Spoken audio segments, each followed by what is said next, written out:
Recently, I had a thorough tutorial of Amazon advertising with Seller Metrics CEO and founder Rick Wong. And Rick actually shared so much great information, and that's actually going to be over on the main channel. I'll leave a link inside the show notes so that way you can go and check out that deep dive. But in this conversation, we talk about what got him into this business, and we talk about some of the finer points in Amazon advertising, what works, what doesn't, what can authors expect when utilizing the platform, and so much more. So without any further ado, let's get on into the interview. So Rick, it has been actually a couple weeks since you and I actually chatted last. We were doing the whole Amazon advertising tutorial for the main channel. How's life been going since?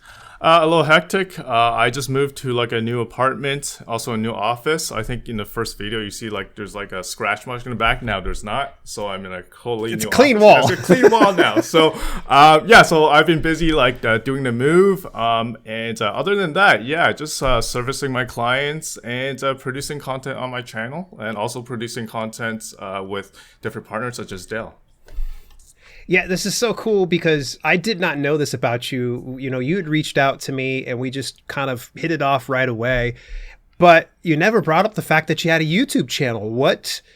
Give me some more information about the YouTube channel. What led you to starting this? How long have you been doing it? And what kind of results have you seen from doing a YouTube channel? So I think at first, I'm very hesitant to do it because I'm kind of a bit of an introvert. Being on camera is not something that is like second nature to me. But I have a mentor, and he talked about, he hasn't really good traction with YouTube, right? And he suggests me as somebody that has like good knowledge of the space to start producing content, right? It's going to be really hard in the beginning, but once you produce like a couple of videos, it gets easier and easier. Right. So that's what I did around like the beginning of this year, right? Slowly producing content, and then now I have a channel like around like 500 subscribers, obviously not as much as yours. But I think for me, it was important for me to at least just get started. I think as with anything, such as like selling on Amazon, being a self-published author, the most important thing is just start. So that's basically what I did. And I've been seeing decent traction, like I got like a few clients off of the content I produce on YouTube, and being able to produce content and showing that you're authority in a certain space is much easier to kind of sell my service in like say Amazon advertising versus somebody that haven't really produced content out there, right? So it's kind of like this personal branding that really helped me with everything else in the business. So Rick, what got you into the world of Amazon advertising? Yeah, so started in 2016 when I started my Amazon FBA business. So that is like the Amazon product side of selling. So back then it started getting popular, and the Amazon advertising part is it's also, I think it's called just sponsored products, not called Amazon advertising. And I think on the author side it's called AMS. So back then it's not like it's a very small niche, right? So you can't find dedicated service provider just for someone to manage your ads. So I kind of did everything myself, right? So back then selling Amazon, that included like the photos, listing copy, and also Amazon advertising. So I did it myself. And what a lot of Amazon sellers did as they grew is that they would outsource that to other people, right? Maybe like a virtual assistant or whatever. But I just find I just kept doing it. I just took it on, right? And got better and better at it. And as I got better and better at it, Amazon rolled out more and more features. So we kind of grew together. And I just never outsourced it because I think I enjoy doing it. That's one of the few things I enjoy selling on Amazon. There's other parts of Amazon that I really don't enjoy, such as like the situation with the listing. Sometimes it would take you down for whatever reason. There's some unsavory characters in the Amazon ecosystem where they would do some black hat tactics on it. I don't enjoy that. But one thing I do find that I really enjoy is the Amazon advertising. Maybe it's just like so I come from a finance background, and I kind of work with a lot of spreadsheets, a lot of data. So my previous career is like a risk analyst. So all I do is look at data. So I feel like when I did Amazon advertising, it really meshed with my skill set and what I like doing. So that's why I continue doing it. And when I sold my business in 2020, right, I kind of said to myself, I do like the Amazon space. Why don't I just, remove all the stuff I don't like doing in the Amazon space and just focus on the things that I like doing on the Amazon space? So that would be an Amazon advertising side. So that's how I kind of started like Seller Metrics, and basically an Amazon advertising agency helping authors and also Amazon product sellers alike. Something you had shared within the tutorial, I'm not sure if this is going to make the cut, when it gets launched, was your transition from just helping those that were selling products to helping out authors. Mm-hmm. Share a little bit of backstory about how that happened, because I think that's very interesting. Yeah, so it kind of started with my wife being a an author. She wasn't a self-publisher, but she kind of gave me, back then she was my girlfriend, wasn't my wife, but I got the idea from her that, okay, there's people that are selling like books on Amazon.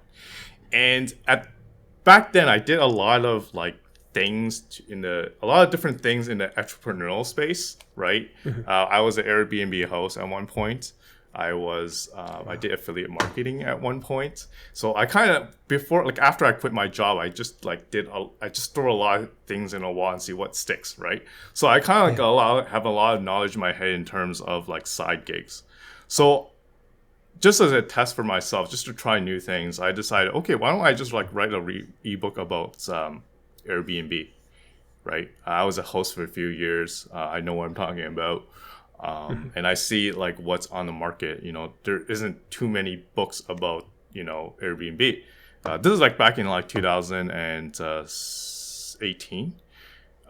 So I just produced so I kind of, I didn't write the book. I kind of, got somebody to ghostwrite it for me. Okay. And then I, launched that book, and that did pretty well. So if you actually search on Amazon, Rick Wong, Airbnb guide, you'll probably see my book right there. Right now it's still there, it's still selling. And that's how I got started. And I started selling that book, did well, launched a few more books. And then my wife at that point also wanted to do self-publishing her own book. So that's how I started managing her ads, right? And then her friends also had authors in the niche, and I started managing their ads. So I kind of, and then that is before Seller Metrics. And then once I launched Seller Metrics, I offered this as a service as well for KDP authors. So I think like right now I have a decent experience from authors that are both nonfiction and fiction, right?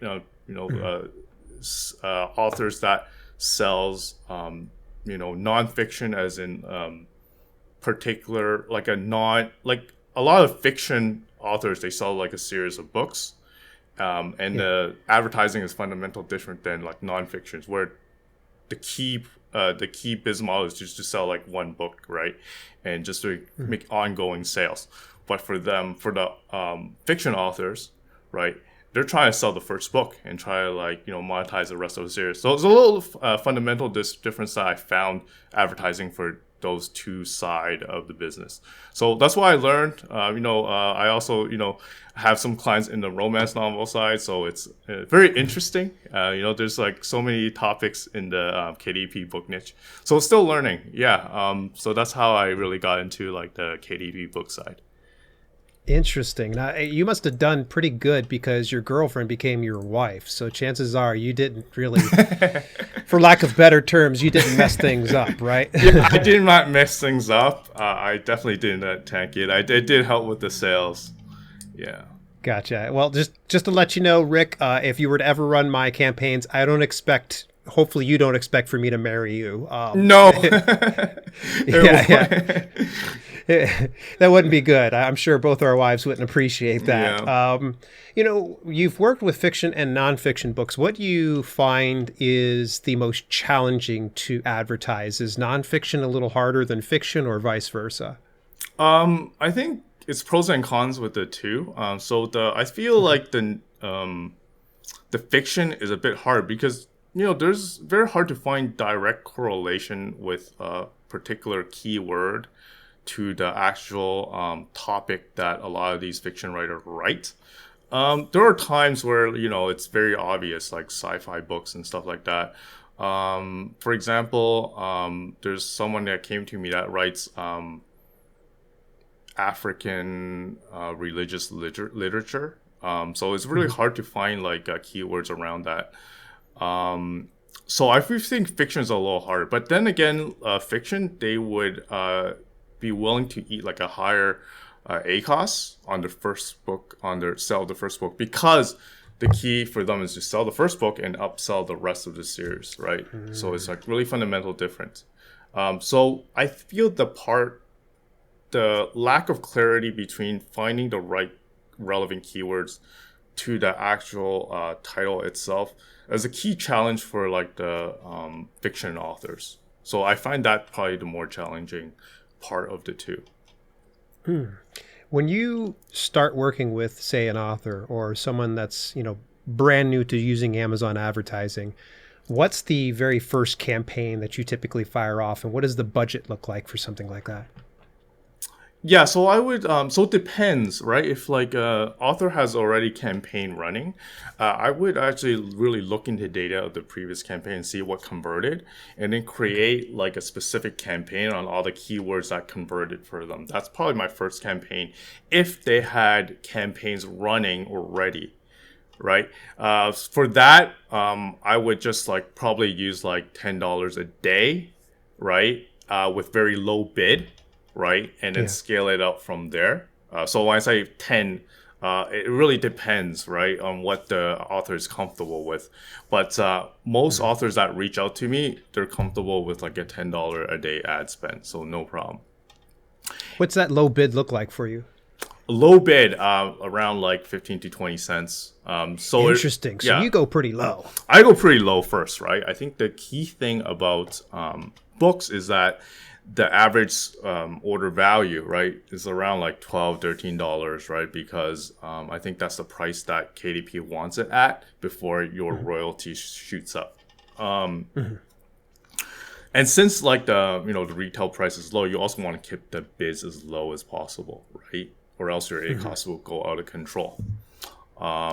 Another campaign that I like to do is called like the tier campaigns, right? So these are auto campaigns where what I do is that set tiers of bids, right? So I would start with like 5 cents, and then I would advertise all the books, and then create another ad group with 10 cents and advertise all the group, and 15 cents advertise all the group, and then you keep stacking it until you get to an equilibrium of ACOS that you're willing to accept. It's a really good way for me to kind of get some very cheap, very good, low cost sales in the very beginning. It's like very easy to set up, and it's easy to like make like a quick buck here and there with this campaign.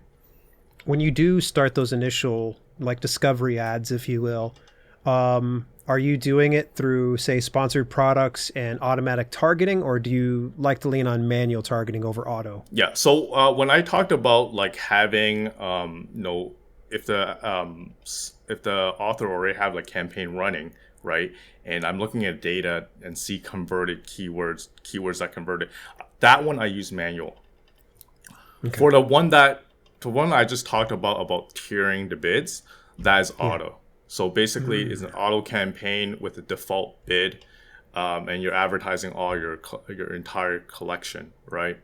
And then you just like for the next ad group, you offer like say 10 cents, and the next ad group you offer 15 cents, and advertise all your book on an auto campaign.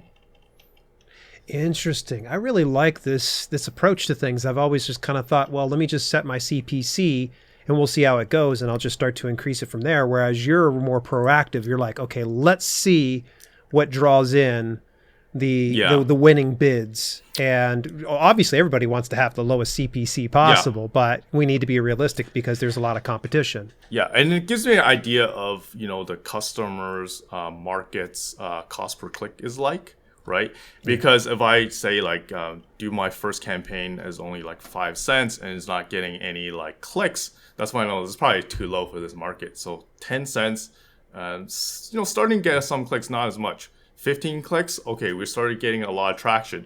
So in my head is that my reference point is that 15 cents is probably the benchmark for this market.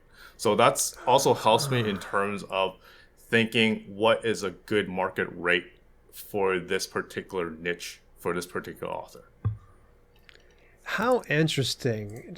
Man, I like that idea. Now, as a campaign starts to mature, it's been on the market for a little bit, and you start to see that you're not getting as many clicks, let's say at that 15 cents price point.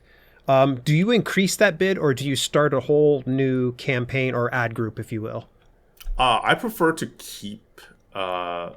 So I'm in the proponent that Amazon look at previous data, and that includes like any campaigns created. So my first thing that I would do is just keep the campaign and upbid it, and see how it goes. Right. I think like for me, the nuclear solution is to create a new campaign, because I feel like you're wasting all the previous history that comes with the campaign that already made a lot of sales for you.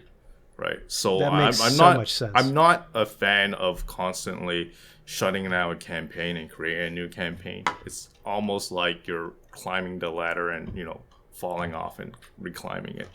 So that is like what I would like normally do in situations such as that. So how long do you have campaigns open for, like at a time? Are you looking months, years at a time? Yeah. So remember I talked about the Airbnb book. So basically when I had one still running from like 2018. So Wow. that's how I like my strong preference for keeping the existing campaign as long as possible, right? Because I have seen new campaigns, normally the ROI is not as good as like the old existing campaigns. So for me, I always veer on maybe tinkering the existing campaign and look at, okay, maybe the market has moved on me a little bit. Maybe I'm bidding too low. Let's up it and see what happens. Then starting all over again with a new campaign with like almost like fresh data. Man, I'm loving a lot of the information, and I know that we have such a limited schedule as it is, getting to chat with each other. I want to briefly cover the fact that you with Seller Metrics, you don't just accept any Tom, Dick, or Harry, that you actually sit down and audit an author's book to make sure that it's a good fit. What are some of the quality measures that you're looking for? What are some of the things that you say, okay, it has to have this, this, and this, and it can't be this, this, and this? I think key thing is quality content. Content that is like a bit evergreen.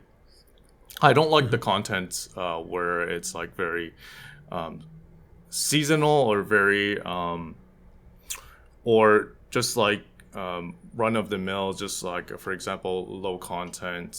Some people that would pump out a lot of low content books and see what sticks. For me, I don't. For them, they probably don't need Amazon advertising with them, or a managed service, for that matter.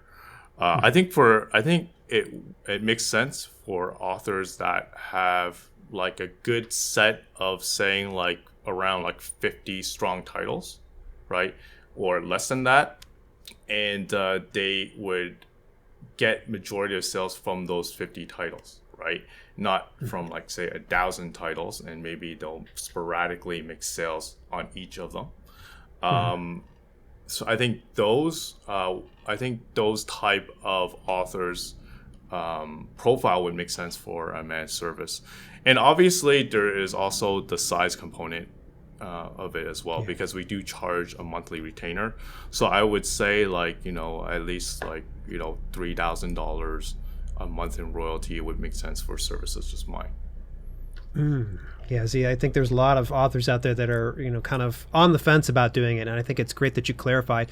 Do you ever pay attention to, say, like the book cover or the book description or keywords that are used within a specific book? Is that something important to you, or you're like, it doesn't matter? It matters, but as long as the author is telling me that I'm gonna look to like invest in like better covers, right? And as long as the content is good, like this, let's just say like the book cover is like doesn't look good, but I see like the reviews are really good, right? The content is really good, right? That gives me something to work with, right? I mean, like changing the covers, improving the covers, is normally a pretty simple task, right? You just find somebody from like Upwork for like, I don't know, like $50. You could get like a nice cover, or you could use Canva to create a cover, right? I think Canva is great actually. Like there's actually a lot of good book covers you can create with Canva. So that is like a very, that is not really like a sticking point for me to work with an author if like the cover is like bad. But I think the key thing is the content, and that is reflected on the reviews, right? When I do the audit, I do read the reviews for the authors, right, to see what I'm advertising. So that's what's an ideal. My apologies. What's an ideal number of reviews for a book? I think anything above 20 is an ideal number. Right. I think that would give me a good litmus as to like the content is good. Right, especially if somebody, I do notice that the reviewers that review books, they like to write. So it gives me like a very good sense. Like a 20 would give me a very good sense of like whether like the content is good or not. Yeah. All right. Well, as we start to wrap up today's podcast interview, I want to ask you the same thing I've asked every other guest. And since you are, a seasoned pro at this point on Amazon and self-publishing, what advice would you have for aspiring authors and self-publishers out there? I think the most important part is like make sure that you produce good content. And for authors, don't be afraid to brand yourself, put yourself out there. Because part of the reason why people buy your books is not really 100% the content itself. They're actually buying a part of you, right? So I feel like a lot of authors out there, I think, especially the fiction authors, just put yourself out there, have a social media account, talk to your audience, even TikTok, right? I've seen like an author with a TikTok, pretty interesting. So don't be afraid to like put yourself out there, kind of like me, right? Like I was afraid to put myself out there, but it really helped me to like brand myself personally, being, able to like, do different partnership interviews such as like Dale, right? So I think that's like my advice. Like, if you're an author, put yourself out there, brand yourself. Good things will happen if you do that.